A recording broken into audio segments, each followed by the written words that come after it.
ja Viljandi valla lapsevanem. Ja Viljandi linna lapsevanem. Karina, kas sa mäletad, eelmine aasta oli meil üks vahva koolitus? Ja see osutus nii populaarseks. Ja lapsevanemad olid meile väga tänulikud ja aitäh kõigile, kes tagasisidet andsid. Me teeme seda jälle. Aga mis me seekord teeme? Seekord me keskendume ATH-le. ATH. Mis see koolitus meile annab, kui me sinna lähme? No mõtle näiteks, et sinu laps on saanud aktiivsustähelepanu häire diagnoosi.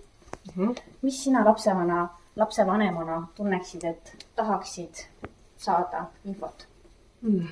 No jah, ma saan raviplaani, ma saan diagnoosi, tahaks teada saada, kuidas ma temaga kodus hakkama saan. Mis ta vajab, kuidas ma temaga räägin, kuidas ma reageerin tema käitumisele, kuidas asja hullemaks mitte teha. Ja just seda tulgegi koolitusele kuulama. 6. aprillil 17.30 ootame teid Sakala keskuses. Registreerimislink on postituses.